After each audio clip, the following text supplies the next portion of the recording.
think of cool, you never think Barry Ribs. He lives in a basement in Elizabeth, New Jersey. He's doing terrible. Well, it'd be good in some events, basements. Tornado, Barry Ribs survives. They just had terrible floods in Elizabeth in basement apartments, and he survived. So good for him. He's a survivor. And he thinks he's a crazy guy, but he thinks everything is part of God's plan. So who knows? Who knows? I agree with him, though. I agree with. That's what I'm saying. That's what I'm saying. I know. Right. I know you're a believer. Well, I mean, I'm a lot of people that go to church a lot hate because I'm not like a churchian, like one of those Bible lawyer guys. It's like uses a Bible verse to justify all the behavior, and I'm not one of those guys. I just can see that there's clearly a plan. And did you, when you had children, did that confirm that more? All right, here's our boy Barry. Definitely. And he's probably outside of McDonald's. No, you said he's at a restaurant, so that's awesome. He's got to steal Wi-Fi from like the Dunkin' Donuts. Yo. This is classic, Barry. Yo. Okay, speak now, Kevin. Let me. Yeah, we're good, man. We're good. Can you hear? Okay. Yeah, I could hear you guys better now. As I told Adam, I'm in the restaurant and I got free Wi-Fi and some warmth, but they may push me outside like I'm homeless. All right, well, we got Owen Benjamin on anyway, so we really don't even need you. No disrespect, but yeah, I feel welcome, Mr. Charming. Owen Benjamin, I kind of know that name. You're a good-looking dude, no homo. Thanks, bro. Guy's a legend. Okay, Owen, we're gonna Barry. We got to focus on Owen mostly because he's we can get you anytime, but Owen's a bit of a get, so we have to. Owen, I was just looking at the. Barry's thinking he's gonna murder me next time he sees me, but I just listen. I watched the Chappelle thing. Yeah. I mean, I had seen the LGBTQ stuff, but the Woman of the Year comment joke, that's like almost word for word, and it's like two people could have thought of that, but I don't know, man. It just seems like way too aligned with what he was getting at, Well, yeah, and the reason I was kind of ranting about it a little bit, it's not even, there is a chance he also just happened to think of it himself, but I got kicked off Patreon for that joke. So it's like, I have in writing that joke is why I got booted off all these platforms. And so now to see all these sellout comics be like, oh, we have to stand up for comedy. I'm like, dude, I've already done. That's why when people are like, oh, Owen went crazy and he got kicked off all these platforms, I'm like, dude, it's word for word the Chappelle joke. It's in writing. I sued Patreon. It's like a fact. And so when I was making fun of all the trans stuff 5 years ago and the hashtag Me Too, like the pound Me Too joke and all that, now some of those bits are obvious, but at the time they weren't. And so I'm getting deplatformed and all the comics, shut their mouth and take their lollipops. And it's like, so to watch Chappelle do it now, I'm like, that's just kind of rubbing it in a little bit. But it's all good. I just thought it was kind of funny. I figured you'd get a kick out of it. So wait, the Caitlyn Jenner thing, how did you get? So Patreon. Yeah, that's a whole other story. It doesn't even really matter. But no, but I'm saying you got in trouble for you doing the joke in a video, in a self-produced special that I did called "How Dare Me." You can watch it on Amazon, but or unauthorized.tv. But no, I was marginalizing the trans community. I mean, they literally, it was like, I have it in writing that these are the jokes that were why comedy clubs wouldn't have me anymore and all that stuff. It's like, and now everyone's pretending like that isn't what happened, where they're like, oh, Owen went crazy and he did all these jokes. I'm like, literally Chappelle stole the jokes and is now getting $60 million for the jokes and not getting kicked off YouTube for them. Like that LGBT joke, like the format was the same exact format where you start with the L's and then you got the G's and then the B's, and the B's will fuck anybody. But dude, it's the same joke. And like, yeah. I know that it's lifted because it's normally LBGT, and we both did LGBT. And then the whole premise of the joke is you get to the T's, and the T's want to cut off their dicks and go crazy, and the L's are like, we should have just knitted sweaters and drove our Subarus. You know, like how the alphabet's getting increasingly insane. Like I got like 1 million views on YouTube for that joke before they kicked me off. And so now just to and I figured that's why I wanted to talk to you, because you've always been an honest guy about sellout comics, where it's like to watch them pretend that that isn't the same joke is just crazy, because now they have all this fake virtue of like, oh, we got to stand up for free speech. It's time to mock Caitlyn Jenner. I'm like, bitch, I did that while it was happening. You know, and you're seeing that a lot. And you did. You legitimately got pushback because you like lost your agent and everything from jokes, right? Yeah, CAA, Principado Young, all of it. I lost a development deal. I lost my whole college touring thing because I said giving a kid hormones and puberty blockers is child abuse. And I even have the emails from CAA where they're like, how, you know, that those are such problematic views, because at that time, that's what they were pushing. And that's now over. So, you know, these comics that are now pretending like the trans stuff is so edgy. I'm like, you got any Ronald Reagan impersonations? Right. You know, let's make fun of MC Hammer's spending habits. Fucking real cutting edge stuff here, guys.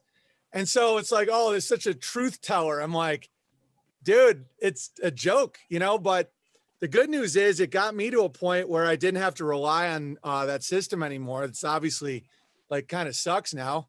Like, I think comedy used to be a lot more fun. And now it's like, it just seems so controlled and gay, you know?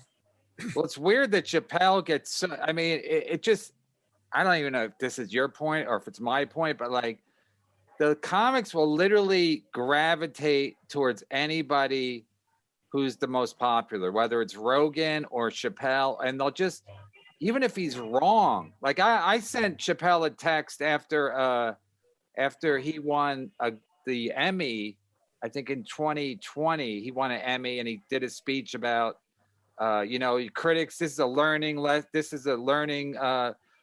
do you call that? Learning principle for, what do you call that, Adam? Learning experience, teachable moment. Yeah, this is a teachable moment for you critics, because they were going after him because that was when he first started doing trans jokes, you know? So I sent him a text. I go, you're an entitled cunt. Look, you're holding a fucking statue. You're literally no, and also this special was called Sticks and Stones, and you can't take a little pushback from the critics, because he was saying it's a teachable moment for the critics because they didn't like it. I was like, your special's called Sticks and Stones, but like literally, if the guy gets big enough, nobody tells him anything. Nobody tells him anything about anything. Like nobody in his camp, none of his friends, everyone's so afraid of him that he just goes around to saying stupid shit. I'm like, you're a fucking clown. I go, people, this in the heart of the pandemic, I go, people don't have a job, and you're bitching about critics when your special's called Sticks and Stones. He goes, oh yeah, I knew they were gonna. And whenever I texted him before, he never got back to me. He got back to me in 4 minutes when I texted this, called him a fucking bitch. He is a bitch. Dude, it's like, guess what? That's a teachable moment for all the listeners out there. If you want to get someone's attention, don't kiss their ass. Call them out with some fucking truth to it, and they'll come back. Oh, like the one guy who like calls the fucking king out, the court jester. He's like, hey, you're a fucking idiot. And he's like, yeah, I know. I guess someone in my camp should have told me I should have called Sticks and Stones if I'm going to get mad at the critics. Dude, guess what? I did a documentary in 2014, a stand-up documentary. Guess what it was called? Sticks and Stones. The guy's such Are you serious? Yeah. Yeah, he's going to end up stealing my bike, dude. Like, I got to lock up my bike around that Chappelle character. Wait, you had Sticks and Stones in 2014? Yeah, it was called Sticks and Stones. It was a documentary about stand-up comedy that I did. And it got, 500, 800,000 views on YouTube before they deleted my channel. And it's like, so he's done. Have you guys crossed paths very much? No, to me, he always seemed like that autistic guy that wanted to be left alone. So I didn't really care. But it's like. But he could have seen you. He could be easy. He could easily be aware of you in terms of like, he's seen you at a comedy club, right? Or he could watch. I do at least a 2-hour stream every day. So it's like, Yeah. He also talked about old school gays versus the new gays. And he even used like going hard in the paint, like all these like phrases. I'm like, dude, are you like bike thief bear? You know, because it's like, and that's the cool thing about knowing what celebrity really is. You know, I'm not envious of celebrities. Like I'll make fun of Joe Rogan and all these people, and they're like, you're just jealous. I'm like, dude, a fucking midget that looks like a thumb. I'm jealous of dudes that have like a 2,000 acre farm and like 10 generations of family and the ability to make their own diesel engines. Like I do have, like, I know the feeling of saying must be nice to somebody, but it's definitely not these hack comedians that are going to go up and take their award from the devil, literally like a satanic trophy, and be like, Yeah. this is proof that I can overcome. I'm like, dude, you made $60 million this year stealing shit from a dude in a barn. Like, overcome, like you're gay.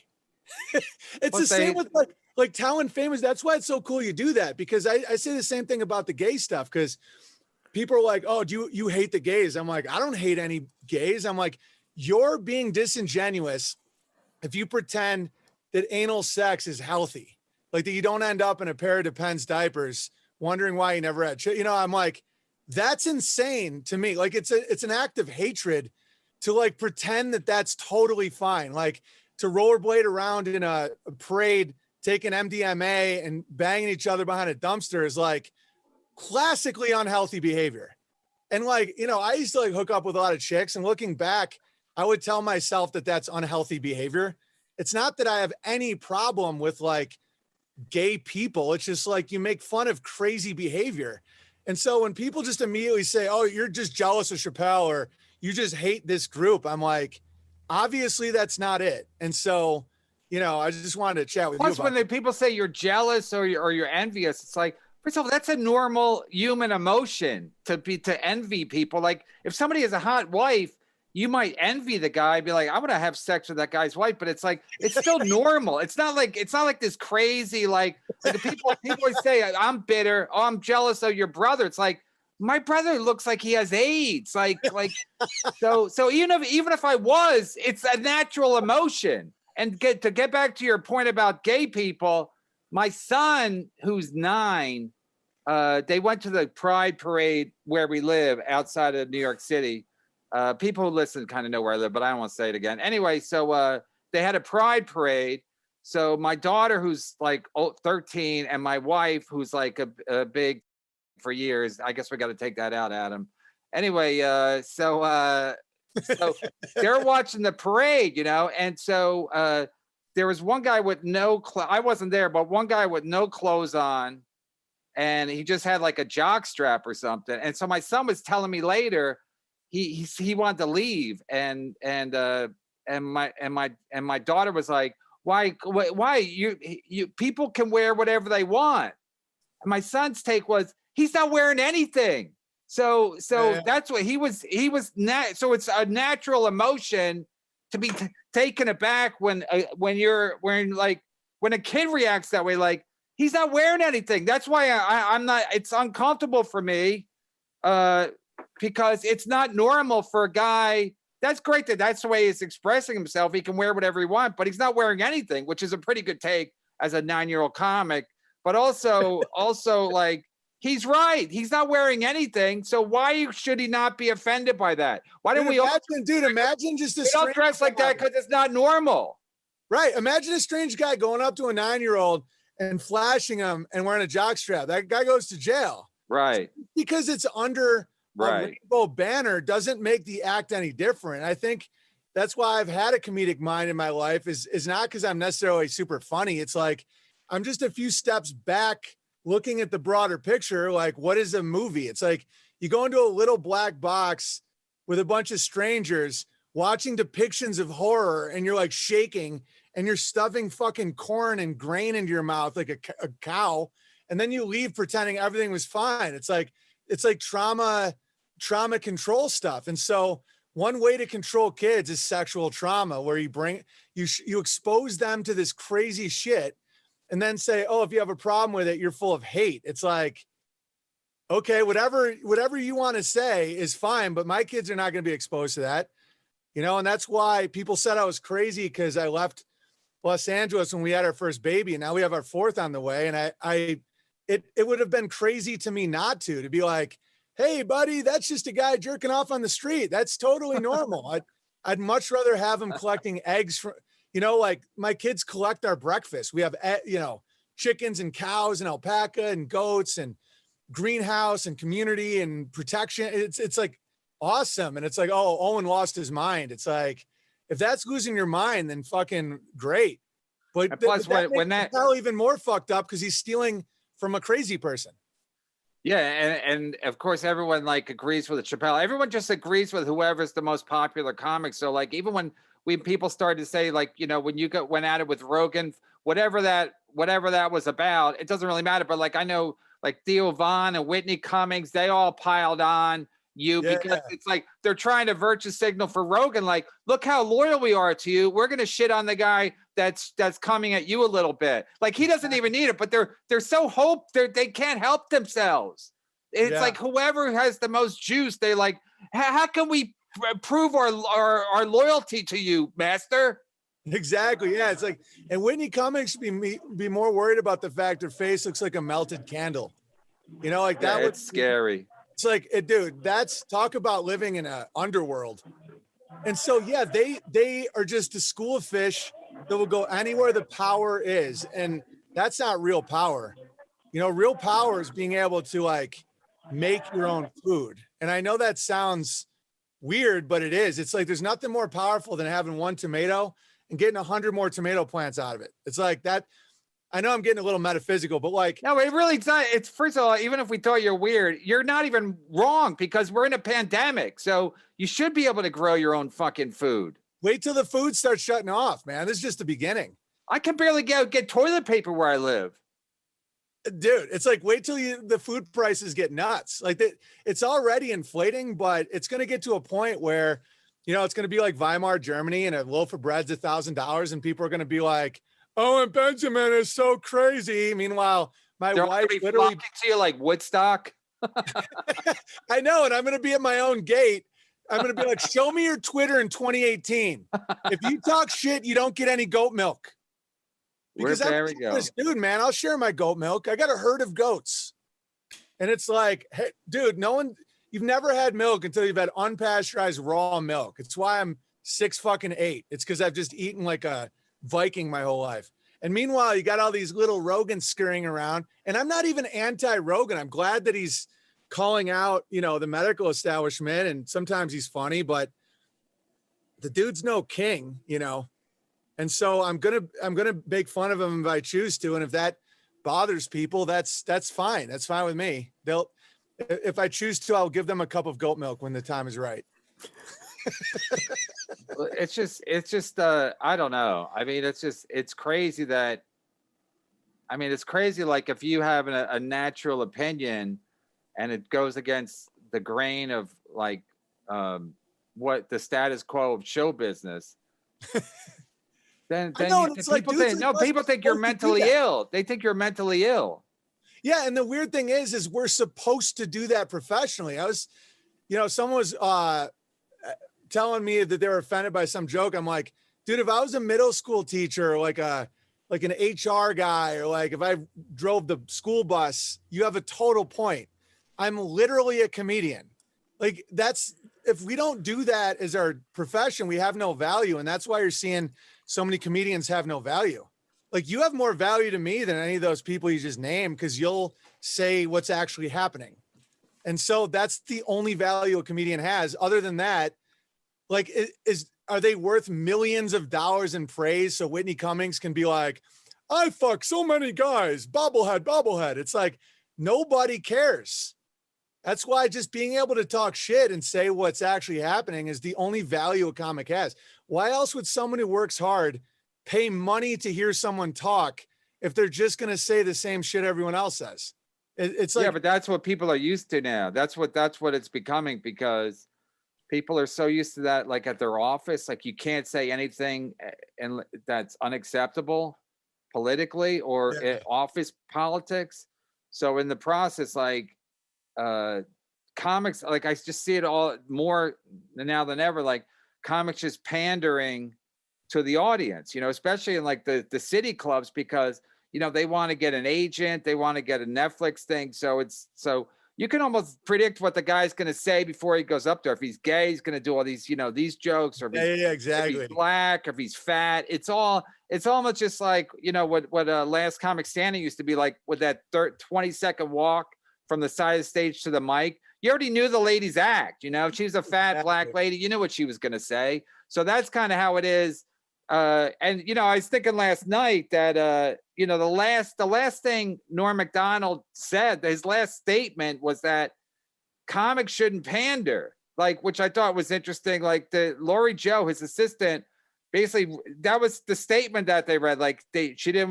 Norm didn't want people to know he was sick because he didn't want people to feel sorry for him, but he always thought basically the comic's job is to surprise the audience, not to pander to them. And I just thought and Norm is like a legitimately a genius. Yeah, legit, straight up comic, the way your comic's kind of supposed to be. So for him to be like his last words to the world is "don't pander" is pretty crazy, and because maybe he knew everyone's fucking pandering, that because everybody and even the people that think aren't pandering. Even if you're friends with Rogan and you're getting popular because you're friends with Rogan or Chappelle, you're still pandering to Chappelle or pandering to. It's like nobody. It's almost impossible to fucking. It's like listen. Once the pandemic was over and the comic clubs open, they were open like 30% or 40% in New York. So it was kind of fun because you wouldn't have these like sold out crowds where you kind of felt like you have to pander to, you feel like you have to kill. So I was having much more fun, and now we're back to like full crowds, and the guy before me kills, and then if I go up and I'm not pandering and trying to kill, the crowd thinks I'm like crazy. They're thinking, what's wrong with this guy? Like even if like the other night I had a really good set, like laughs wise, and when I got off, they were kind of like half-heartedly clapping, like, yeah, you're funny, but we don't like you. And I was like, what do you want me to do? Like. Well, I think that the audience for comedy's shifted. I don't think like too many people that I would relate to are going to like the Cellar these days. I don't think, because I think that people are starting to hate stand-up comedy because of SNL, Jimmy Kimmel, Jimmy Fallon. Like, no way, I'm Jimmy Fallon. Oh my God, I'm here to literally suck the devil's dick. It's like, it's so bad. And same with Kimmel. Like he'll interview Hunter Biden, who just got caught smoking crack. And he's like, man, you're so brave. And meanwhile, like politically, and I'm not even political, I think that whole dance is retarded. I think it's two wings of a dumb bird. But to watch the lying makes good people that used to gravitate towards stand-up to see Norm Macdonald say something true don't go anymore. So now it's going to be sheeple type people that are like, just reinforce my worldview.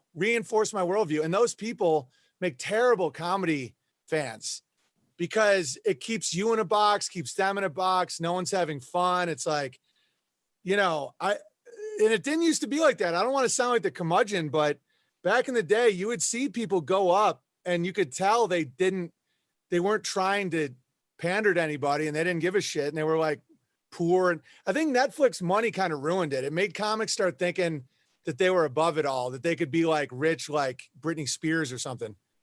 Because you're not supposed to make $60 million a year doing stand. Like that's so unnatural and so weird. And I think comedy has so much power to sway consciousness and influence people that the Beast is like, okay, give one of them $100 million and let's sway them the way we want. And that didn't used to occur. You'd have Seinfeld, you'd have some of these sitcom guys, but in general, it was kind of cool to not have any money and to do, and to like struggle. It was like a fun artistic vibe. And now it's like, you're right. And every white guy has to be a cuck. Like every single act is like, oh, my wife is so much smarter than me. I know. I'm like, women are so strong and brave. And it's like, I watch Jeopardy with my wife because she likes watching Jeopardy. Women suck at Jeopardy. And isn't that all like information, retaining information? So it's like, women are so smart. Every guy, look it up, motherfuckers. Every guy that has a hot streak on Jeopardy, they're always male. Everything's invented, other than Spanx everything that is invented by dudes. So it's like the guys literally pander to because women, women are now like, especially at the New York clubs, women are saying, let's go out. They go out in groups, and you can literally see like especially if it's a guy gay, if he's Matteo Lane, they're like, oh, this guy, I wish he was our friend. We should go get mimosas with him. So yeah, but women are dumb cunts, and that's never.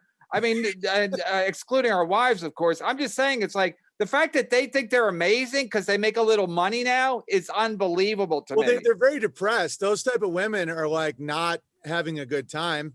By the time they're 35 or 40, I mean, the ship's already sailing. And so they're going to desperately pretend that they love it. That Chelsea Handler was so right about everything. The drinking vodka alone is like so womanly, and making all your own money. It's like, my wife is stay-at-home wife, helps me homestead. We homeschool our kids. And people might, the city type urbanite women at first would probably be like, oh, it's so oppressive. It's like, my wife has her master's in engineering. Like, she could have done that if she wanted to. It's like, it's a better life. And it allows her to have so much more power. She decides everything in the home is her domain. And then I provide and lead the macro, the overall. And then she is like in charge of making our kids good people and healthy and making the house a home. Like, these are the reason that so many kids are like psychopathic serial killers now, is because they didn't have moms. They were raised by Zuckerberg and porn. It's like the mother, the woman is so important, but out in that inverted upside down world, and so many of them know it. I mean, I still have like a really large audience, and so much of the mainstream wouldn't acknowledge that. It's like, oh, Owen went crazy. It's like, or maybe I relate to way more people now, because like a lot of women are moms and wives, and a lot of women that are in that rat race want to be out. They hate it. Like, women have to be on pills to not want to kill themselves because they're like 60 hours a week, and then all they can do is drink and hang out with gay guys. It's like, and then God forbid they get pregnant, they kill it. It's like, these are horrible things that these women go through. And it's like, are we going to pretend that that's good feminine nature? Just like men aren't supposed to breastfeed and be super materialistic and be super submissive and cocked and sensitive. No, it makes fucking psychos. And so, the Mouse Utopia experiment, people can look this shit up. Everyone wants to talk about science. They took like 500 mice, gave them an urban environment, gave them all the food they could possibly want, and their population shoots up. Within 2 generations, they became cannibals and gay, and they were all dead. Really? Because, oh yeah, you're not supposed to live in that like urban, super materialistic world where you have all the food you want, all this and all the material. The male mice started preening themselves. They started only hanging out with other males. They started becoming more effeminate. The female mice started eating them. And you're like watching this is straight up like Harvard science. And it's like, that's what happens to human beings. The birth rate goes to 0. People start becoming gay cannibals, and that's it. And it's like, and I'm not going to be shamed by people that are clearly mentally ill at this point, where they're like, everything's inverted, everything's upside down, that poison is health and lies are truth. And, I'm just like, dude, if you want to call me crazy, that's fine. But, it is what it is. And every female comic now, whenever she says like, I'm not going to have kids, all the women start clapping, and it's like, all right, let's see what happens when you're 50 and you lose your fucking mind. When you're like, oh my God, I don't have nobody, what? Yeah, like Whitney Cummings is bragging about that. And then the next sentence, she's like, and I'm on ketamine, so I don't kill myself. And people are like, oh my God, you're so brave. She literally takes ketamine. Oh, sorry. My family can almost kind of hear me, so I'm going to stop talking about dark stuff. Ketamine, dude. But let me get closer. Yeah. So anyway, people. Can you get that without like can you get prescribed ketamine, or is that just you have to get it from a dealer? No, you can get it. Oh, okay. You get it easier if you're famous. You get whatever you want, right?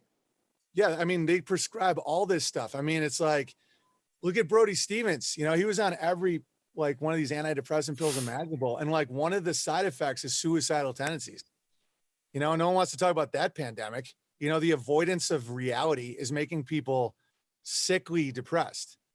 And I wake up, you know, I gotta milk 8 goats every morning and shovel manure and all this stuff. I live in, you know, my family all shares a room right now as we're building a house. And it's like, I couldn't be happier because my life has purpose. If I don't milk those udders, they go dry. Purpose. You know, so many people wake up without any purpose. They're like, well, what do I do today? I'm going to go get approval from a bunch of idiot crowd members that I don't relate to by saying, oh, all men suck and Trump is the devil. It's like, it's just so, that existence, there's no amount of drugs that would make it any better. And so that's why these comics that won't acknowledge reality, like it's a hatred.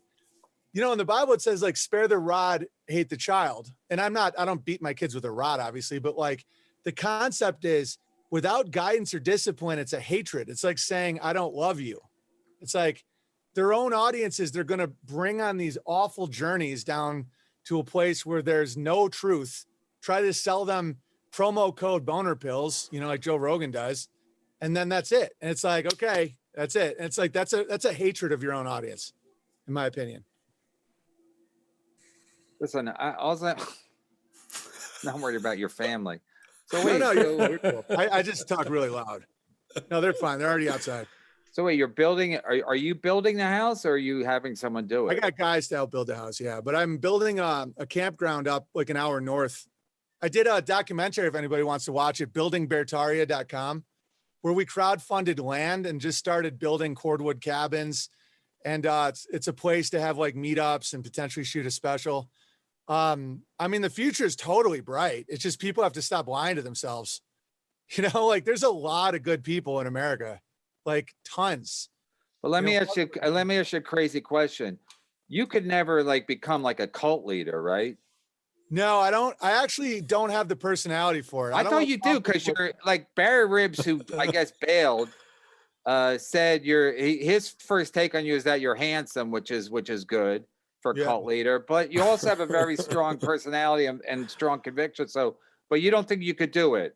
No, because one, I don't want like. No, we don't want you to. We don't want you to. But I'm just saying. I've thought about it because people get mad that I don't sometimes. Because sometimes people like listen to me and be really pumped, like no homo, he's handsome, no homo, he talks loud, and I almost feel like they want me to be a cult leader, and then I'm like, go do your thing. Yeah. And they're like, no, you got to tell me what to wear, man. I'm like, I don't do that. Like, I'm not a natural, I'm, you know, in the alpha beta binary, I'm an alpha, but if you expand the hierarchy, I'm not an alpha. I'd be more like Bravo, like more like high ranking, but doesn't want to tell people what to do. Like, I don't have that personality. Like you know, I also don't like to control people's money. I don't want their women. I don't have any cult personality types. And I also don't like pain. And I also encourage people to not break relationships with their family, even if their family's crazy. Like on the stream, I actually try to help people keep their relationships, even if the other person is like totally disagrees with a lot of our opinions, because I think it's really important to have a network, a family, you know, your own thing. And so the irony about me is I'm like would be a terrible cult leader, even though, you know, I got the stuffed bear. I'm like, you know, it's you like you got the starter kit. Yeah. Like, you know, I have like a weird shaped knife on my piano. It's like the first thing you think is like, okay, people send him homemade knives. Like that's a cult leader. You can put on the bear stuff. But I'm not. I'm just a comedian, you know. I'm a comedian that survived a cancellation before people were getting canceled. Yeah, because what I was gonna say is that my tendency is to like burn bridges, you know. But I know it's bad. I know it's bad. Like I know that it's like it's not bad, Kevin. Do it. No, but I'm saying, but with family, with loved ones and stuff. Well, I've done all that too, but it's like, no, I mean, with my wife gets a bad haircut. I want a divorce, you know, like I think I think I have issues with I'm the opposite of a co-leader because I'm like, I don't want even people around most of the time. So You I'm want like to that divide too. everybody. yeah, Dude, I've banned most of my listeners. Like I've banned most of them.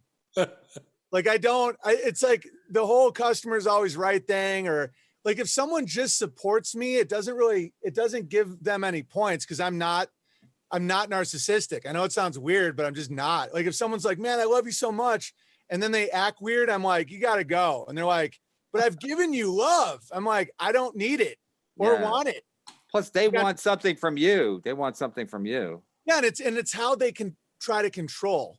No, I hear you. That's why I've come up with these ideas. Cause I also am a bridge burner. I'm like, if someone's acts crazy or I just don't like them. I'm like, I don't use people. I did Rogan 3 times in a year. You know, it's like all these comics wet dream. And once I saw him gatekeeping and what he was really doing, I burned the shit out of that bridge. I'm like, because I don't use people. I genuinely liked him. I'm like, this guy says really cool stuff to young men. He's like stood up against Mencia. He's got honor. Like I like the people I like. It has nothing to do with their status or power. And I would burn a bridge in a heartbeat if I just felt the need to. But I just think like burning bridges with family and neighbors and long-term friends, especially these days, because like mask, no mask, vax, no vax, right, left, blue, red. It's almost like all these binaries are just so many traps where the best is just not acknowledging stuff. It's like if somebody doesn't want to talk, like I don't think we went to the moon, right? If somebody is super into it, they have NASA posters everywhere, like someone I love, I just never bring it up. They don't have to believe me. They don't have to hear like my truth. I went through that phase and it's kind of destructive. You know, I don't do that at all anymore. You know, I used to be like, who tilted the camera as they were leaving? You know, like so many obvious things that you can see. But now I'm like, dude, why do you have to believe what I believe? If it makes you happy, fuck it. You know, take 10 booster shots, fucking boost your way to the moon. It's cool with me. As long as you don't disrespect me, it's cool. Do you watch the news? No. Like the 6:30 news, the national network news? No. Where do you get your information from? Where do I get my information from? I know a lot of people, you know, No, but do you like go online? I mean, are you like so removed from the culture or the civilization that you're not interested, or you're trying to limit how much information you get? Yes, Kevin, where I live, the coyote tells us. No, dude, no, you know what I mean? No, because Jim Brewer told me years ago, don't watch the news. And I love the news. Dude, Brewer's great. I love the news, so I watch it, but I know people. What do you love about it? Because it's fucking entertaining. Like all the shit a lady gets pushed in front of the subway every day in New York. It's fucking great. So you don't like think it's like true. Like you can watch the news and not think that it's all true though, right? Like you watch. No, I enjoy it. It's entertaining. It's better than a fucking sitcom. I don't judge you, man. I get it. No, I'm stating a fact. I'm stating facts. Like I'm not trying to convince you that it's good. I'm saying for me, I enjoy it. Like I get a kick out of the news. Dude, I could send I'm not being programmed. I could send you so many videos of women getting pushed in front of subways, bro. If that's what you need to see, I don't jerk off to it. I don't jerk off to it. No, like if that's what you need, bro, I can hook you up. But no, I get it, man. If you find it entertaining and not scary, then great. The reason I don't like the news or watch the news is I think it's like just designed. I watch people make fun of the news. I listen to Pockets of the Future. Like I listen to him make fun of CNN. I like hearing clips and then someone make fun of it. But like I don't watch commercials. I think it's all like crazy. You know, I just think it's like, I don't know. I don't enjoy it, but I don't judge you for enjoying it because I enjoy weird shit. I listen to a lot of stuff about like economics and, you know, inflation, deflation, and I'm interested in weird shit. I mean, I'll stare at a fucking chicken for an hour. There's a lot of truth in the natural world, man. Like if you want to understand how debt works, it's all, or how people are controlled, it's all like in how you manage goats. Like you get a goat eaten out of a little trough. That's, you know, the news, women getting pushed in front of a train, porn, corn syrup. And then you put them in debt. You put something around around their neck. And then I come in behind and I take their milk, which represents their future generations. Like I take food out of their kids' mouths. And then if there's too many males, I push the LGBT, I castrate a few of them, make some Caitlins. And then I control the bloodline. And if any of them get a little too lippy, you know, time to take your booster, and then they're eaten. And it's really interesting stuff. So that's my news. My news is pretty visceral. It's like you watch, you know, chicks get pushed in front of subways. It's like, I'll like have to, like yesterday, a few days ago, I had to snap a bunny's neck because one of my dogs injured it and it couldn't move its legs. And it's this cute little baby bunny. And I love animals, man. I really do. I don't like slaughtering them at all, but I could tell it could never walk again. So I literally had to take a bunny's head and snap it to mercy kill it and then compost its body, that we can get the nitrogen from the body to grow tomatoes, kale, all that stuff.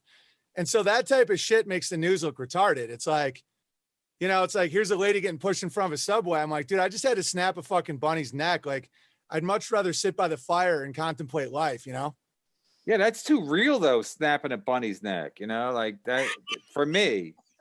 No, I get it. Hey, I like the fact that like if I'm watching like stuff that happened in Manhattan, I don't live in Manhattan. So for me, that's like I have a moat between me and Manhattan, the Hudson River.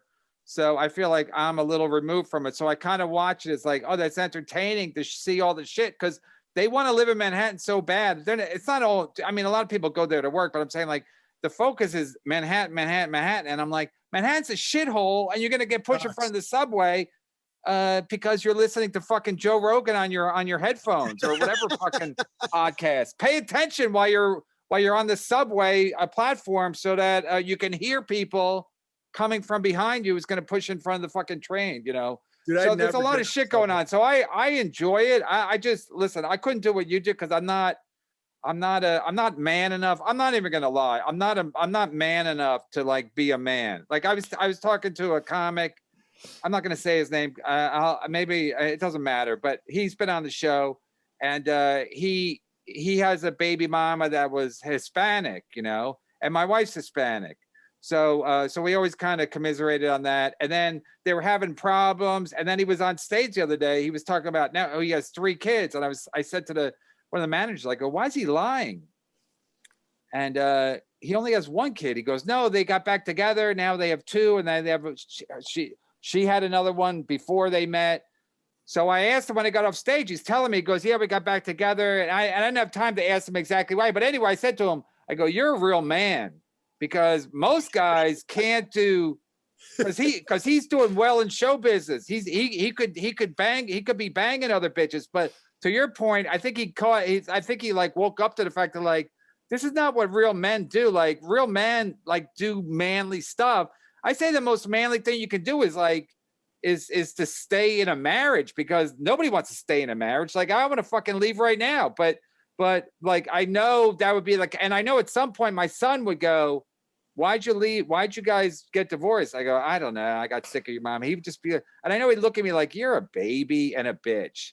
So bro, I was going to say that before you even brought it up. I'm not blowing smoke either. As someone who can snap bunny necks, I was going to say the fact you're married with kids is more masculine than just being able to fucking kill a bunny. It's like, I know all kinds of guys that can kill a bunny. It's like, but staying in a marriage, having children, you know, that's so much more. I used to think like hooking up with a lot of girls meant I was super masculine. And looking back, it's so stupid. It's like creating kids is the whole point. You know, that's the whole point of your dick. And then plus there's a part of you, like you want to be like a black dude and just leave, you know, like I hate to make it racial, but because go ahead, I love the racial stuff. No, because at one point my brother, I think when me and I was talking to Neil, my brother at one point, and he goes, well, I think I was complaining about like, it's too much. He goes, well, you could just do what black dudes do and just take off. I was like, yeah, I guess. So, but I don't do that. But there's but there's a tendency, I think there's a tendency of men to just go, I can't, like, you're not getting laid as much. It's expensive as hell. It just the baby's crying makes you kind of insane. So there's a part of you that literally wants to fucking leave. Just literally, you know, I don't know what percentage of you there's a part of like, I think every dude, once he starts having kids, he just wants to get the fuck out, you know, the easy way out. I think that's also kind of urban though. Cause like in my life, Amy does so much. Like, I mean, every day she's like making cheese. She's, you know, she literally spins wool and shit. Like she's so important in our life that I don't actually have that feeling. And I'm not white knighting or I'm not doing that. I understand bailing, trust me. But like, I think if like you're in a situation where it feels more survivally, you know, like she would be horrified if something happened to me, or like, you know, there's so many tasks that I do every day, like controlling a 1,500 pound cow. She can't do that. And so many things she does every day that I can't do, that like when you're working synergistically like that, you do have, I don't know, there's other problems that can happen, but that's one thing that I don't face, but I like your honesty about it. Cause that is something people face, especially black dudes, especially when they see a bike, they can just hop on, you know? Like if they see an unlocked bike, I mean, their 5 kids don't have a dad because they're fucking on. Then they'll find another bike and then another bike. And before you know it, they're in another state. They can't help themselves. It's like white steel copper. You know, it's almost like drugs do different theft shit. Like white dudes do meth and steal a bunch of copper pipes. Yeah, meth is scrap metal. Yeah. I'm not saying whites don't commit. Yeah, but what do they do with it? What do they do with the metal? They sell it for more meth. So you can crack. You steal car stereos. Yeah, and bikes. And bikes. Yeah. Yeah, it's so funny. That's why when I make fun of black stealing bikes, it's not like I'm making a moral claim above them. I know that white theft is you know, it's very real, and it's about selling scrap copper, which, you know, I relate. I've never done that, but I relate more to that than just the bike, like an unlocked kid's bike when you're a grown man. Like that's weird. So wait, you go into someone's like empty house. How do you get the copper? Yeah, I've never done it. I'm not encouraging it, but let's say you know your way around piping, and there's an abandoned house. You just go in there and you take all the copper pipes and you put it in a little satchel and you sell it, and then you get the money and you buy the meth. That black guy who got shot by those 3 guys in South Carolina, when he was in the house, he was looking for like stuff to steal, probably. 100%. Yeah, definitely. It's like especially these days, and it's only going to get more expensive. Fixtures and doorknobs and everything that's sitting in those boats outside of like from China that we're probably never going to get. Yeah. That shit is getting really expensive. So like I'm building a house right now and cheap doorknobs are like $150, like a cheap one for like an exterior door. So if you understand that, and you're like, a lot of whites are in the contracting business and stuff like that, you're like, man, I can get a lot of piping, a lot of and so that's more the theft. Mexicans tend to steal tools, like an unlocked leaf blower. I'm dead serious. I know catalytic converters are big now. Yeah. Shit's getting stolen off of people's cars. Yeah, totally. Like each race has a different predation. Yeah, but again, it's like everybody's capable of it. That's why I'm not making any like anti-black claims. I'm just saying, you know, lock the bikes if you're in one of those neighborhoods. Yeah, I remember they stole my bike. One time they stole my bike seat, just the seat, because it came off, you know? Yeah, they can get some like, what are you going to do? How much are you going to get for a fucking seat? Now I'm fucked, but what are you going to get for a bike seat? Like $7 or something? You can get a little bit of crack for everything, I guess. Like, dude, a seat is still crack. It's like not a lot of crack, but it's something. So everything's an equation of crack. Or meth, yeah. I think so much of that crime, because I think being poor doesn't mean immoral. So I know a lot of really moral poor people. I think once you get into like those highly addictive drugs, that's when shit gets criminal. You know, other than that, people might steal if they're super hungry, or kill if somebody really wrongs them. But, you know, all the petty crime you see just running rampant is typically just to get either crack or meth or something like that. Speaking of crack and meth, so you're basically canceled from everything. So is it a relief to not be on Twitter and everything? And yeah, well, we just made all our own stuff. I mean, I have my own streaming platform. It's unauthorized.tv, and unbearablesmedia.com is where we put all of our community's cartoons and all that. And yeah, I mean, it's cool. And then I have people run sites for me because I can have someone else run a handle on my behalf. Like my buddy Cod, who was talking to you guys on Twitter. I'm not allowed on Twitter, but I have people that can be on Twitter for me. I'm getting all mobbed up. It's so funny. I understand how the mob works. It's like when you get in a situation where you just have other people do everything, it's because you're not allowed to.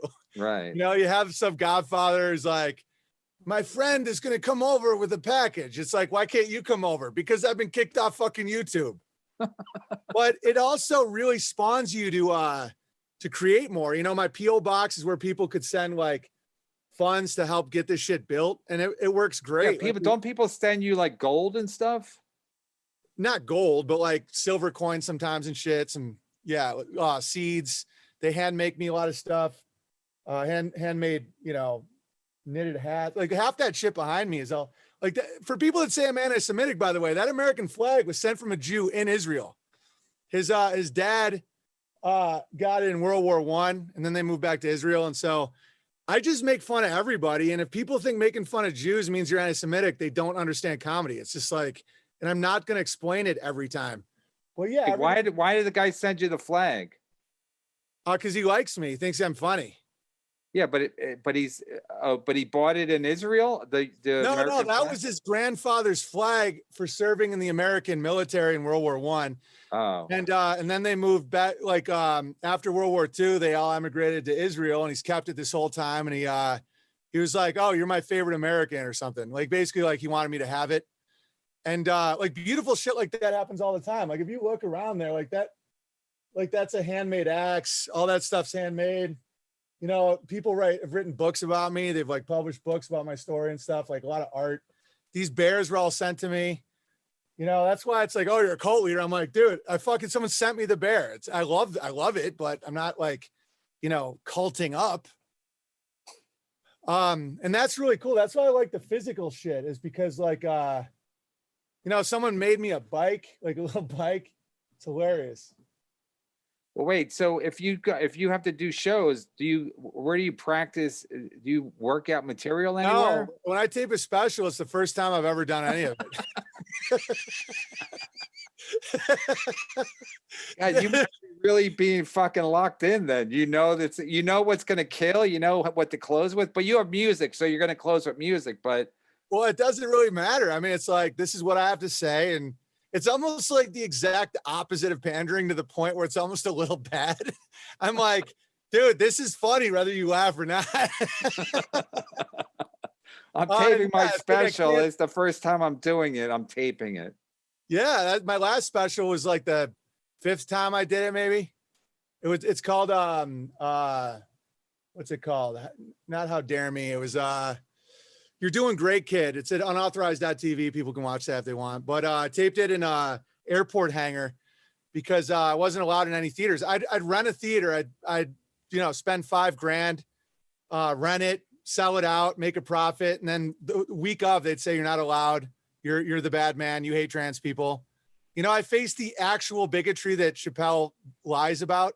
Yeah. I wasn't allowed in the manger. You know what I mean? So clubs that used to hang my picture on it, I'm not allowed. No theater, none of them. It's like, oh, you're such a baby. I'm like, dude, I'm having a great time, to the point where it motivated me to like start a network called the Great Bear Trail, where I could perform in someone's barn or their own industrial space, and then it started building all this community. And now there's thousands of bears that they now trade like goods with each other. They've started families. It's like they hire each other. It's ironically, it's kind of like what the Jews did under Tsar Nicholas II. Like a lot of business practices were outlawed by the Tsar and then under Stalin. And so they would start their own networks, and that is now the capitalist system. And so it's not even bad. It's like an opportunity. If people make things that people want illegal, there's going to be a demand for it. Like right now, I've never seen more demand for comedy ever. Like I'm not talking about like cucked New York clubs where everybody's sitting there like, do you have your vaccine card? Oh my God, make fun of Trump or I'm going to kill myself. Like that sounds like a fucking nightmare to me. but like actual Americans are like, please say something true. We hate the newt, not the subway pushing. I'm not saying all the news is bad, but in general, it's like people are dying for the truth. And it's like, or just anybody being funny. I'm not even saying I know all the truth. It's just like clearly obvious shit that now Chappelle is pretending to face persecution over when he has 5 more Netflix specials coming.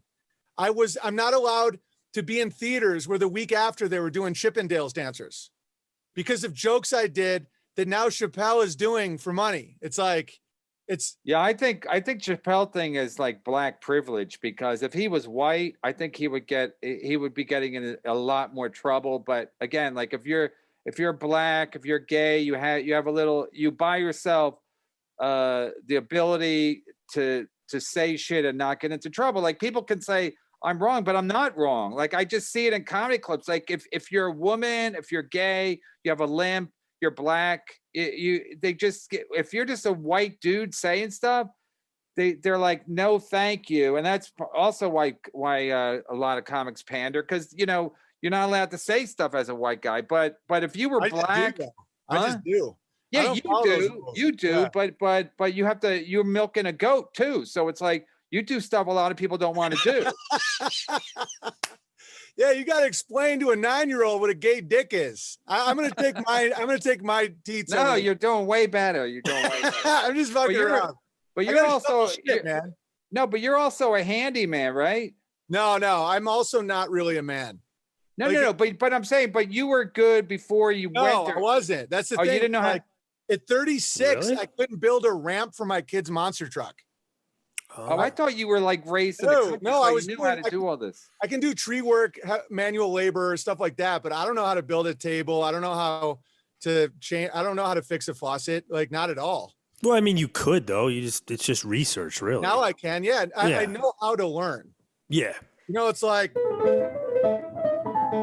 I can do a lot of high level shit because I learn how to learn. Like the skill is actually how to train yourself, find information, muscle memory.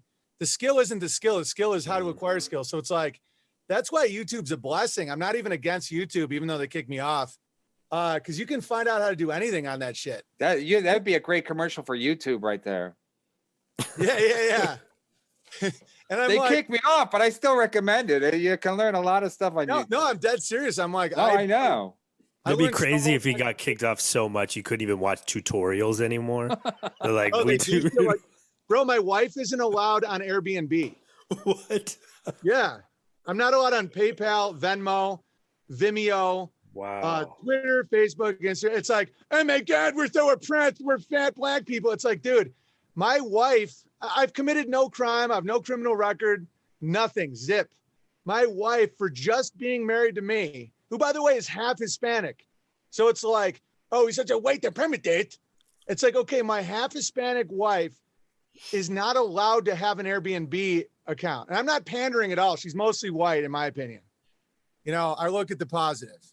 But it's like, in my head, in my book, she's white. She's no Hilaria Baldwin. No. We go the other direction.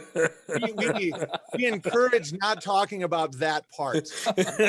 Hilaria Baldwin goes to Spain for a week and she's fucking Spanish. My wife's dad is like a Spanish-speaking fucking Mexican, or her biological dad, and but she's like, in this family, she's white because her mother's English and Norwegian, so we focus really strongly on that half. But anyway, it's like, so she's not allowed on. I'm not allowed on Patreon. I'm not allowed on anything. And so you're watching these, but they all piled on, right? One person banned you and then they all piled on, right? Well, yeah. And that's the way the media, there is conspiracies and people are like, oh, you're a conspiracy theorist. I'm like, dude, they literally signal each other and say, this one's blackballed. And then people want to pretend that they're all these different companies and all these different theaters. It's all the same shit. It's all the same banking structure, which I'm not even mad at, because we still have the ability of making alternatives, which has actually led to more success in my life than if I was just still on fucking Airbnb. It's like, I sold that place anyway that we're renting out. It was like that. We had expenses on that house. We're using it as a way to make money, and they kicked us off, and it just had to sit there for 4 months acquiring debt. not debt, but bills. And so the way they always do it to silence somebody is they try and take away your ability to make a living. They try to make everyone hate you, and that's it. And if you survive it, you crush, because that's like so many successful people, they've been through the same thing, and it's fine. You just don't cuck, just keep speaking it, keep doing your job. And now it's like my life is significantly better than it was 5 years ago. It's like going to like Cleveland Improv and getting a door deal and just, oh, it sounds horrible. I do a set every day after I milk some tits. Wait, so, and then I don't know if you can talk about this, but you sued Patreon or your fans sued Patreon? Both. Yeah, I'm not going to talk about it because we did settle. I didn't make any money, by the way, at all. So when I say we settled, it's not like one of those winks, like not at all. But I'm glad it's over. So maybe one day I'll write a book about it or something. But yeah, we just used their terms and conditions. We took them to arbitration, and each one of my audience members filed different not grievances, but just like, you know, you broke a contract. We had a contract with Owen. You broke it, tortious interference. So we'd like to take it to arbitration. And under their terms and services, it's like they had to cover the arbitration costs. So, and then over time, it got intense. It got very, very intense for a while, but I'm glad I did it. It was a learning experience, and I'm not even mad at Patreon. It's like, I get it. It's like, they're a private company. They can do what they want. I'm not going to try and bang down the door of any company that doesn't want me in it, because there's a massive market of people that just don't want to deal with this bullshit anymore. And it's expanding, and, you know, it's about the good, the true, the beautiful. It's about growing shit, building stuff, having families, not blaming groups. That's the irony is what people call me an anti-Semite. It's like, I've gotten more people to not blame Jews for their problems than anyone I know, by making fun of them and then explaining that they're not doing anything to you. They're just doing kind of tricky shit sometimes, and it's not a big deal. You know, it's really, it's a culture. It's the culture of chutzpah. You know, I had a grandmother from that culture. It's like, oh, you'll never guess what I got. You know, it's stupid. It's like, that isn't the reason that you didn't have a family. That isn't the reason your business failed. Don't take debt. Don't watch porn. If you think, oh, Jews are making all this porn, it's like, then don't watch it. It's like, but I have to squirt. I'm like, you're doing it, you know? And so a lot of people, Jews make porn more than most people. Well, there's whole documentaries about how, I don't want to get into it. I'm not getting into it. Is this on YouTube? I don't want to bring you into any weird. So that's the thing. I don't get banned on other people's streams as long as I don't talk about certain topics. So just wait, there's a documentary that you made about it, or somebody made it? No, it's well known. We don't need to go into this. All right, then I don't want to. He's trying to every company, bro. He's trying to not implicate you. Every company, every single one. Oh, all right. But they're not even Jews. That's the whole other irony. They just call themselves that, and they're just, you know, it's such a fucking trick that this isn't even worth talking about. It's like, oh, they say they're Jews to look professional, to look show busy. No, to get that protection of, you know, persecution, where it's like, oh, you're coming at me because I'm a Jew. It's like, no, you just did black on blonde anal gangbang 17. That's why we're coming at you. It's like, oh, you're trying to hurt me, man. You know, it's a fucking scam. And so it's not the people of the Torah, you know, it's not like, and the ultimate scam is it's like a shell game where then people get mad at Jews. And a lot of Jews are really cool people, and they don't have this like this plan or anything, but there are people that call themselves Jews that hide behind that to get away with a lot of shit. I highly recommend you don't talk about that on YouTube. That being said, you know, it is what it is. All right, I started to realize, listen, I'm not getting any younger.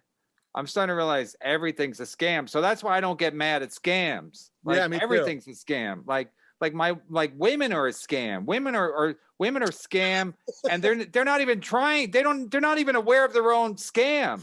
Like I'm mad at my wife, and then she wears tight pants and she's got a nice ass. So I'm like, I'll forgive her. So that's how it's like. It's a scam to get you to basically, huh? You're part of it though. You're like, I'll take it for the ass. No, I know but it's a scam. The whole thing, nature is a scam. So women could say that about men. They could say, men are such a scam that if you just wear tight pants and show your tits, they'll literally allow you to do anything. Right. But I'm saying since the most basic thing is a scam, I don't get mad at scams. I don't either. I'm exactly the same way. Like I'm like, if people say, oh, they're like, even the thing you said about the people saying they're Jewish so that they can, I don't even care. I'm like, good for them. If you can figure it out, good for you. Bro, there's people in wheelchairs that aren't even in wheelchairs. Like that aren't crippled? Bro, I think FDR could totally walk. I think it was a total scam. I mean, that's pretty good. That's pretty, yeah. Who said he couldn't walk? Dude, everybody, they say he had polio and he couldn't walk, but they're like, but they never showed pictures of him in his wheelchair. I'm like, because he could fucking walk. Yeah. And it's like, well, why would anyone do that? I'm like, empathy vampirism? Yeah. Like empathy vampires. It's like, plus back then, everybody was so sad because of the Great Depression. He was the perfect president for that. He was a sad dude, even though he was a four-term president. People were like, he amplified. He was whatever the word is, amplified that era. You know. Yeah, he exemplified. Yeah, he exemplified. Everybody's gold, and no one seems to care. Like everyone's like, "Oh, that was a great guy." I'm like, he took everyone's gold. Everyone. He took everyone's. Dude, I was a history guy. That's one thing that gets me in trouble, especially with World War II knowledge. But FDR was horrifying. Like he literally made it illegal to possess gold if you're like an individual. And it's all about that fucking wheelchair. It's kind of like how you want to talk about women's scams. It's like we all know the girl that, you know, always talks about how she was raped to get away with being promiscuous. That's a scam. They do the same thing. They're like, oh, it's because I'm a burn victim. That's why I blew my boss. It's like, okay. What? You know what I'm saying? So wait. I'm not sure he does. How did you not follow that? You're the one who brought up the female scam. How it's like, if a woman says, you know how women will front load their victim status sometimes to get special treatment, where it's like, oh, I was raped, I was molested, I was raped. And so that then makes everybody walk on eggshells so she can get away with bad behavior. It's the same with everything. And one of those big scams is identifying as a certain group that had been through a certain atrocity in a certain decade that's been alleged. I like the way you dance around everything now. You know, it's dude. I'm trying to help you out on my channel. No, I know. I don't even know if we can air this. So fuck you. You're airing this shit. I don't know if we can air this on any platform. No, we're good. I might have to because that's the ultimate scam. They hide behind that like crazy. Hey, so the more I think about the moon landing, the more I do get suspicious. Bro, you think we landed on the moon? No, but why Dude, I'm not going to judge. I get it. I just told my wife recently, I go, we were competing with the Russians to get to the moon first. So that was all that was about, because we gained nothing from going there. To this day, we've gained nothing from going there. You mean the fact they claim they can't go back because they lost the technology? Meanwhile, they're creating a meta universe. They also destroyed all. They're saying we can't go back because they don't have the technology. Yeah, I think most people would know that no one's ever been to the moon if they just knew the mainstream narratives around it. NASA's official stance is we lost the technology and we can't rebuild it. And then we go, so where's all the proof you went? Like all the telemetry data? True story. NASA's official response is we taped over it because we didn't have enough. I swear to God, we didn't have enough videotapes in the 70s. So we taped over it. I did that once. Yeah, it's right out of American Psycho. It's like I have to return some videotapes. It's like, and so then you're like, okay, so if you look at the footage, it's fucking laughable. And then you're like, so how'd you do a live television broadcast from the moon with a 12-volt battery?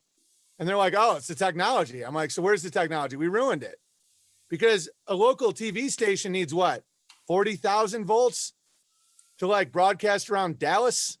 How did it go through a vacuum of space, 240,000 miles? It's like, oh, how dare you? And then you do basic math and physics around like the lumens of the moon and how bright it would be on the surface of the moon. It would be like, you know, it would just fry everyone's retina. It's just all ridiculous. Plus, also, even my son brought up, he's 9. He said, how did it land so perfectly on the moon? How did the spaceship land so perfectly? And it's Didn't. It never went. There's no. But did they? Could they possibly have the technology to land a spaceship on the? No. And then take off again, and then take off again, like they're at fucking. Okay, how about this? Not only did it take off, the camera watched it take off and it panned up. So there was a tripod camera on the moon with obviously a cameraman on it. And so in 1969 technology, allegedly, they wirelessly shot the footage into the moon lander and then back to Earth live. And it panned up as it took off. And people are like, yeah, you're a piece of shit if you don't believe that. I'm like, dude, there's zero. If you look at the lunar lander right now, it looks like a meth head's tree fort. It's literally made out of tin foil and like, it's so stupid looking. It's like a prop from one of those like shitty 60s sci-fi movies. But that's the thing is I don't want to get into it with people because people get so mad. And bro, that's just the beginning. There's no dinosaurs. We don't need to get into it. Let's just talk about comedy, have a nice conversation. All I know is that it worked with the moon landing because we were never allowed to watch TV while we ate dinner. But that day we watched TV. And I think I think they did it on Sunday, like at prime time. Didn't they land on the moon Sunday, like 6 o'clock dinner time? Dude, it's so dumb when you look at it. Yeah, it was a complete. Because it wasn't in the middle of the night, like Eastern Standard Time. It was at dinner time. So that's prime time viewing, TV viewing. So why did it not land in the middle of the night? They never had one failure. The first time they went up, it worked. They played some golf, fucking never went back. 60 years later, they're like, we can't go back. It's like, why? They're like, because we mind fucked you. We don't need to. Why would we pretend to go back again? Why did they go in the first place if they don't have to go back? Psychology. It's about control. You want to get the high ground. In all military, you want high ground. So to plant your flag on the highest ground is to get mental control over the population. They literally fake. You can't plant a flag on the moon. That's ridiculous. So they're like, we're on the high ground. We have the flag. And they did it with deception. And it worked.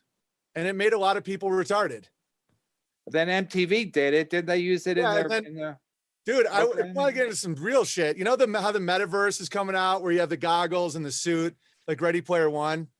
Yeah. You know how it's like, I think that's a moon suit. I think space exploration is about the internal world of a human being. So that's why, NASA was started by Nazis. This is an unfortunate reality, but Project Paperclip, all the top Nazis. Werner von Braun was an SS officer. Him and Walt Disney, that's in charge of making illusions in cartoons, teamed up and they created NASA, which is about getting the internal world of a human being. And that's what it is. A spacesuit, I believe, looks exactly like something that someone would wear if they're cued into like Zuckerberg's metaverse. You have a suit that reacts to your movement, and then you have your fucking gay visor and you're in their world. And that's what I think space is. I think space, space, the final frontier. What is the final frontier? It's the inside of a living man's mind. And so that's all that is. And so I'll say that and people think I'm crazy and then go back to, shoving things in their assholes. So, all right. So I don't want to talk about we can wrap it up after this, but I don't want to talk about NASA. No, I don't want to talk about the thing you said. Don't talk about it. Yeah, don't talk about that. But and we don't talk about specifics. But you triggered me when you said shoving something up your asshole. You're anti-porn. I'm saying porn's bad, but you're anti-porn for how long? And were you anti-porn before you met your wife, or how did? No. I used to watch a ton of porn. No, but it was a natural transition? Yeah, because I think it makes you blind. I think it makes you blind to shit. It's like, it's almost like if you eat a ton of Skittles or like a ton of sweets, you can't taste an apple. And so I think porn has like this really bad effect. It cucks men where they start associating sex with watching another man banging your woman. Like that's a war tactic. And then I found out, oh man, it's gonna touch on another topic. The topic I'm not supposed to talk about. There's a lot of studies when a certain country invaded another country, what they did is they locked, and I think they're doing this worldwide right now. And when I say they, I don't mean a certain group. but they like locked everybody in their house and put porn on 24/7 of all channels in a country that rhymes with Palestine. Oh shit.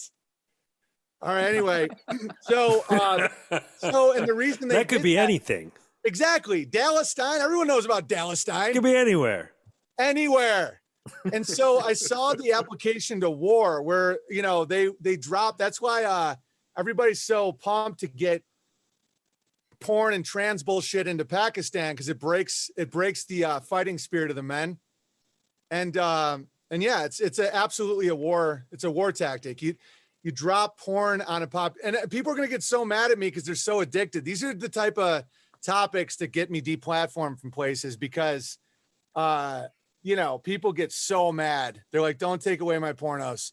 You can watch them all you want. It's like, it's your call. I just know that it's a way to cuckold a man, and it makes them subservient and very docile. And then it also associates other men with their women as their sex fantasy. So it turns like the average man into a peeping Tom.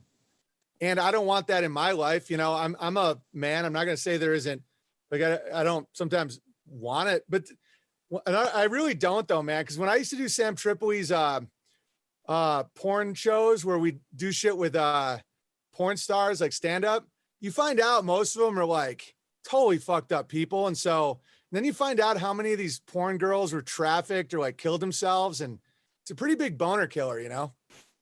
Yeah, I feel bad. I feel bad because, you know, I think back in the day, they at least made some money. Now porn's so free.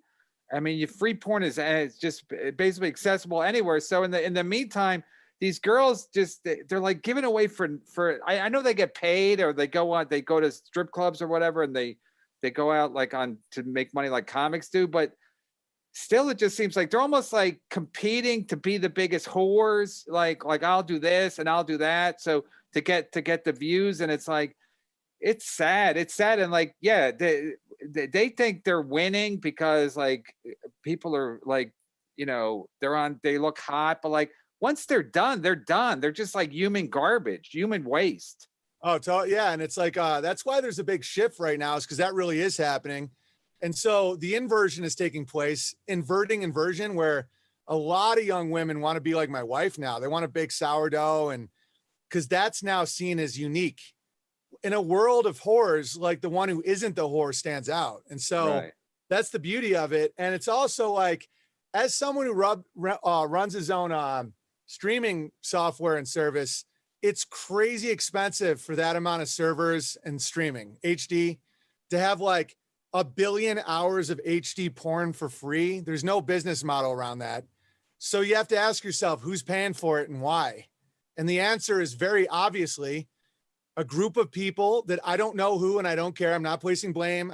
I'm not, you know, they want the men docile and gay, and they don't want them reproducing. One of the biggest things that kills someone's ability to have children is porn, because their dick doesn't work anymore, and they lose their ability of their desire to meet a woman and have actual sex. And so let's just say hypothetically, there's a group of people that want to lower the world population.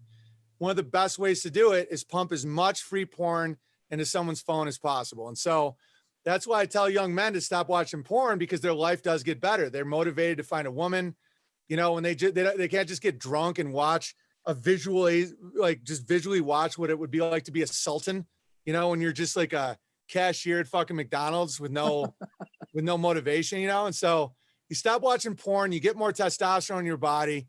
You're not, you know, that whole like human trafficking you know, it's really dark shit when you don't watch for a while. Like now that I haven't watched porn in a few years, I'll see a commercial or like a picture on a billboard, and I'm like, what the fuck? It's like they're trying to sell socks, and it's like a woman's like vagina crease in like pants. I'm like, does no one see that? And everyone's like, the fuck you talking about, bro?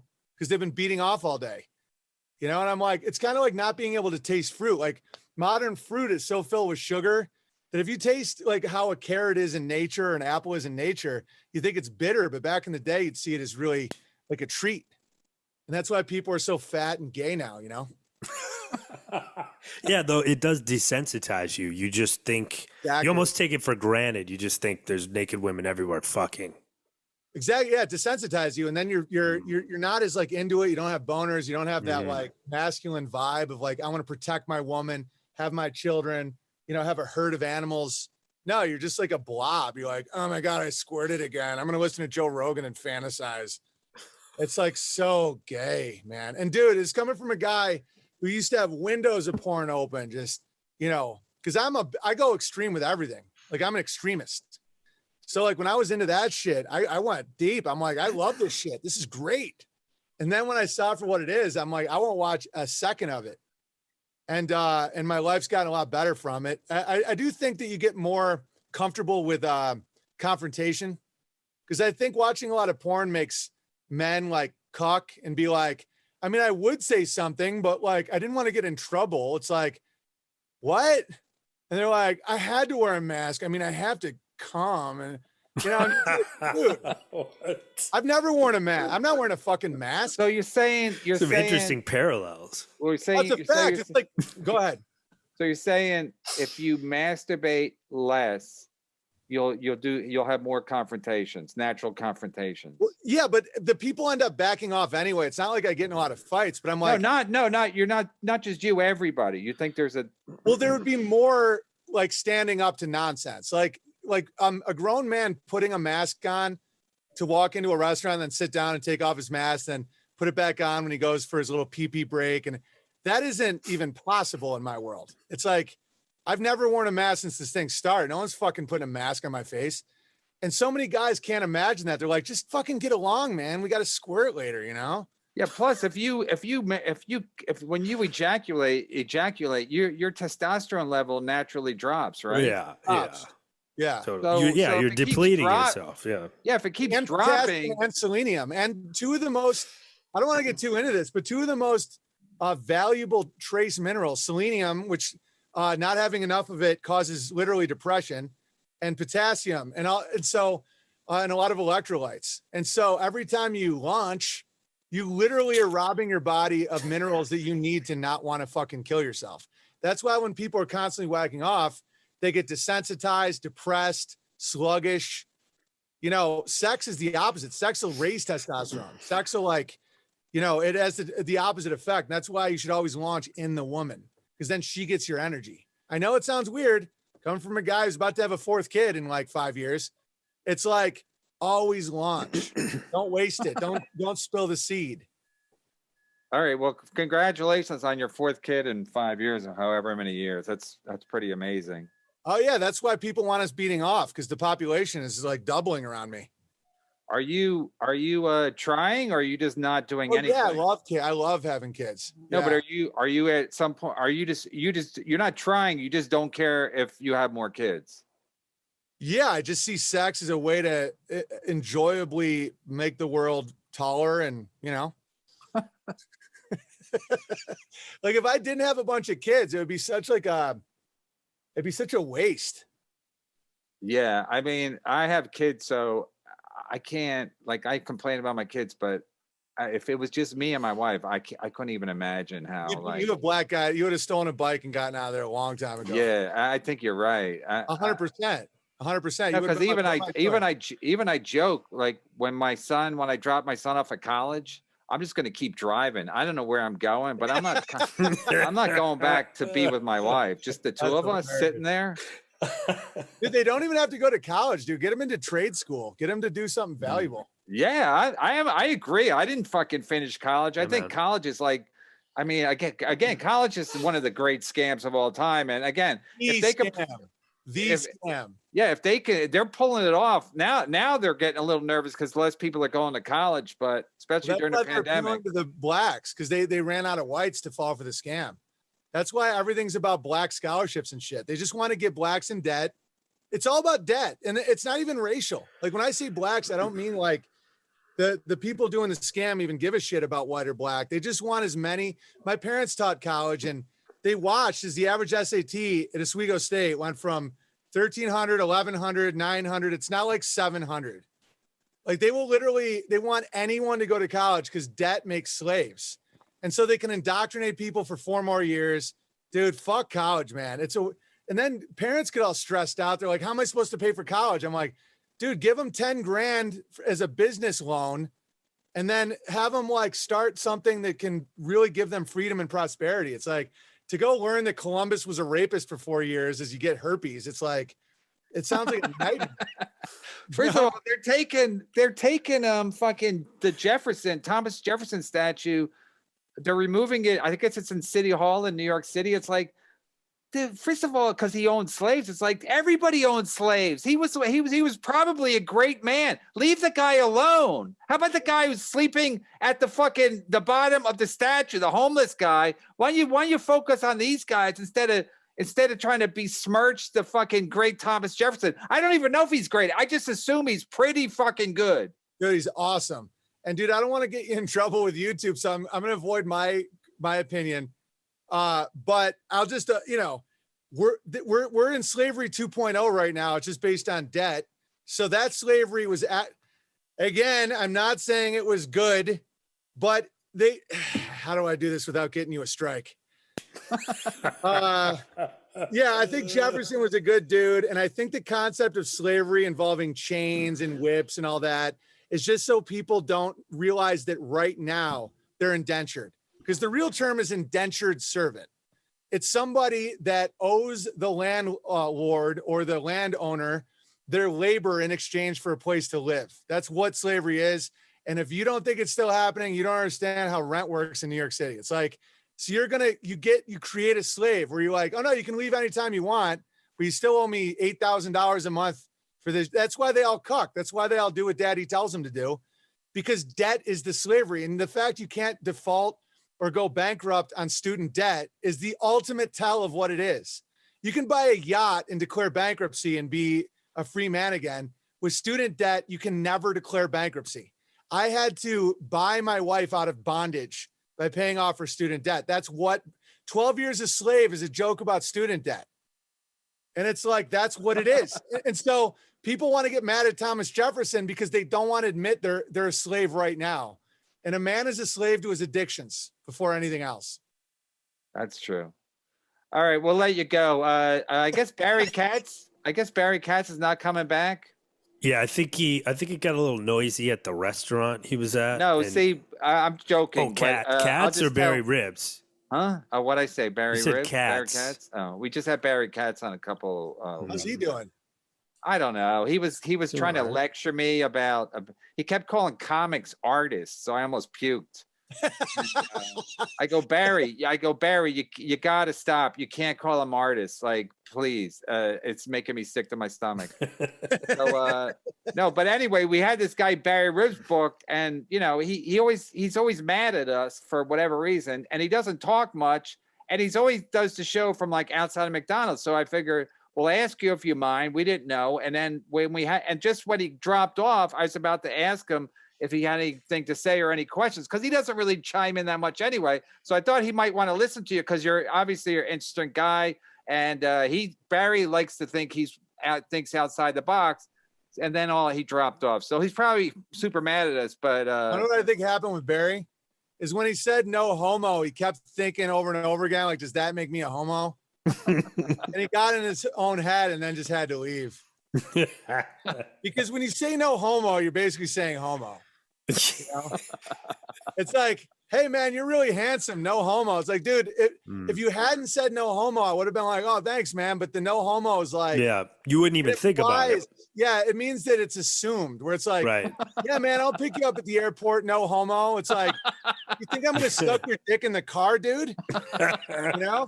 That's a funny bit. You should close without your next special.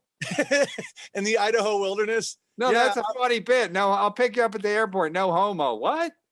Oh, thanks. I got to write that down. Well, just you tell Chappelle, he'll fucking use it.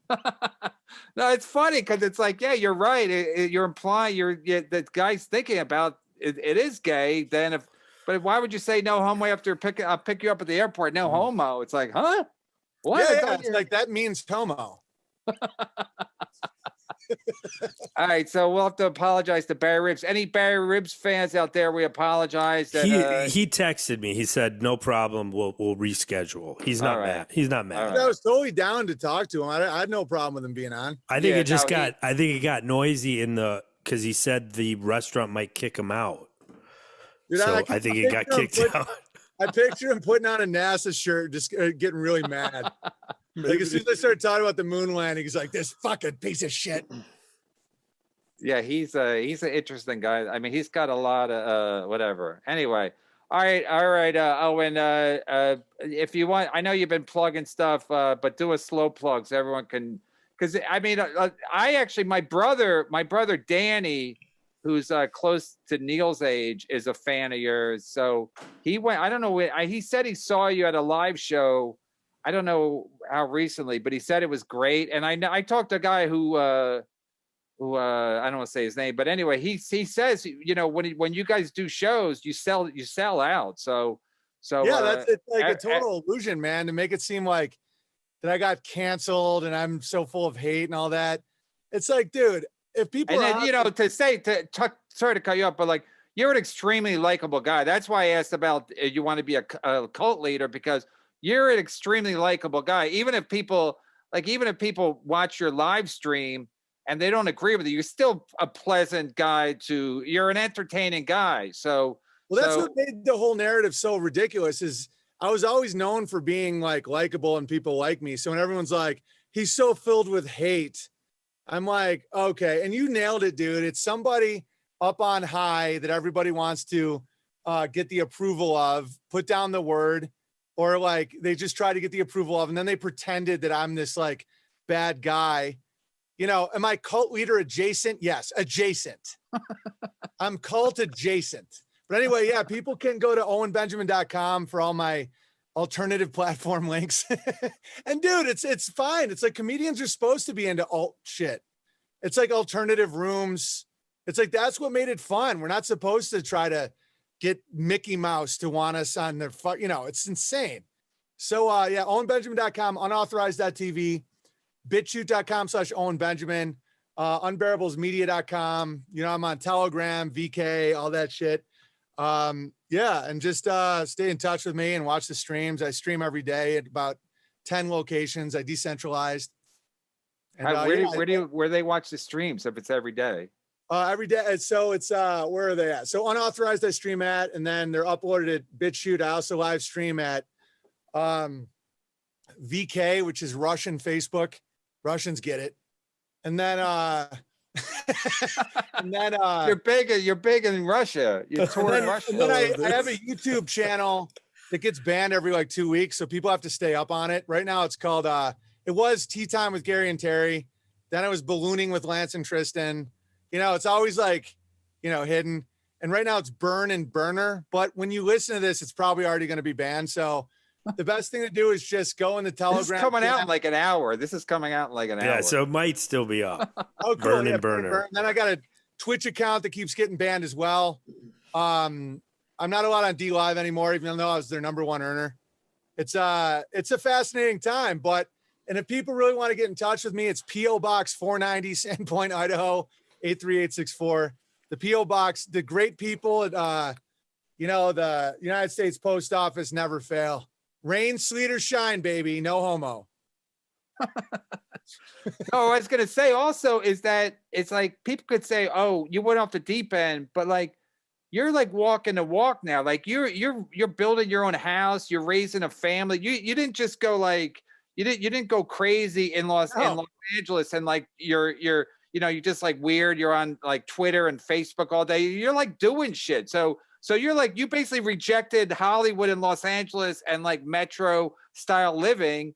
And you're like a legit guy because of that. You know, you're raising a big family, 4 kids in 5 years, whatever, is a gigantic size family. And you do everything. You're milking goats and shit. So it's not like you're like some fraud. You're trying to act like you're like this guy who's like outside the fucking, the grid. You actually are outside the fucking grid. Yeah. The irony is I'm always trying to get back on the grid. I'm like, dude, I shouldn't be kicked off the grid. Right. But I just do what has to be done, man. You know, it's like, and people want to watch a documentary I recently did. It's called Building Bertaria. .com. It's free. You don't have to pay for it. And it's about how we built all these cabins together and basically the story for the last year and a half. And then I've done a few comedy specials in the last year. I got, I self-produced one out of England called Feed the Bear. You can get that on Amazon, or High Five Till It Hurts was on Comedy Central. And then, but that was before I got blackballed. But then the recent one is Reluctant Warlord out of Portland at my buddy's wood shop. And then You're Doing Great, Kid, out of Ohio in a airport hangar. And then How Dare Me, which was Whitney Cummings' newest fucking tour. It's called How Dare Me. It's like insane. It's just like these people have no honor, but that's okay. Wait, what does that mean? How dare me? How Dare Me is Whitney Cummings' new touring. She did a tour called How Dare Me. It's like, good job, Whitney. Oh, she doesn't even know who you are. She literally slandered me on like 5 podcasts for no reason. She said I was the white supremacist and all this like bullshit that doesn't even mean anything. And you guys were friends, weren't you? Yeah, she's, when the powers that be, when you're like that much of a little gremlin like Whitney Cummings, we're like just a power gremlin where if she isn't right underneath the dragon's wing, she'll literally eat a baby to go back.